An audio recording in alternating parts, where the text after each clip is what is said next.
वृंदावन की धरती पर एक समय ऐसा भी आया जब यमुना का पानी जहर बन गया था।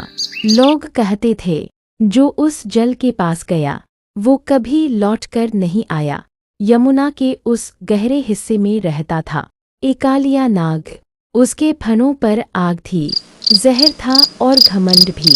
वो सोचता था, इस यमुना पर अब मेरा राज्य है। कृष्ण के सखा जब माखन खाकर लौटे तो यमुना किनारे गेंद खेलने लगे। गेंद उछलकर जा गिरी उसी जहरीले पानी में। सब डर गए। कृष्ण मत जा, वहाँ कालिया रहता है। पर कृष्ण मुस्कुराए। वो मुस्कान साधारण नहीं थी, वो ईश्वर की मुस्कान थी जो भय में भी विश्वास जगा दे। कृष्ण ने कहा, जिस जल में माँ यमुना बहती है उसमें मैं कैसे न जाऊं। और वे कूद गए उस कालिया के जल में। पानी उबलने लगा, फेन उठा, सर्प की फुफकार गूंज उठी। नाग कालिया प्रकट हुआ, उसने कृष्ण को लपेट लिया मानो संसार पर अंधेरा छा गया हो। पर फिर उस अंधेरे के भीतर से उभरी बांसुरी की मधुर धुन। वो धुन किसी युग से परे थी, जिसे सुनकर हवा थम गई, पानी थम गया, यहाँ तक कि कालिया भी थम गया।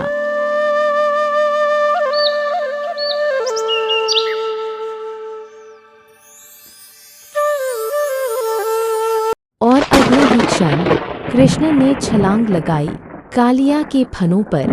बल्कि प्रेम से, दिव्यता से, हर कदम पर उनके चरणों की ध्वनि होती, हरी हरी हरी।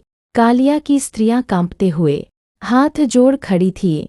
प्रभु क्षमा कीजिए, ये मूर्खता हमारे स्वामी की है। कृष्ण मुस्कुराए, जिसमें अहंकार हो उसका अंत तो होना ही है, पर जहाँ विनम्रता है वहाँ जीवन लौट आता है। कृष्ण ने आदेश दिया, कालिया अब इस यमुना को छोड़ दो। जहाँ तुम जाओगे वहाँ मेरी छाया तुम्हारी रक्षा करेगी। कालिया चला गया। यमुना फिर से शुद्ध हो उठी, पानी में फिर से जीवन बहने लगा। कभी कभी हमारे भीतर भी एक कालिया रहता है, अहंकार का, क्रोध का, द्वेष का।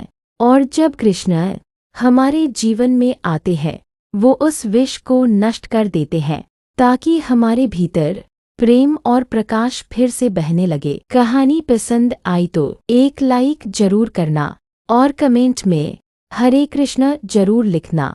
जय श्री कृष्णा।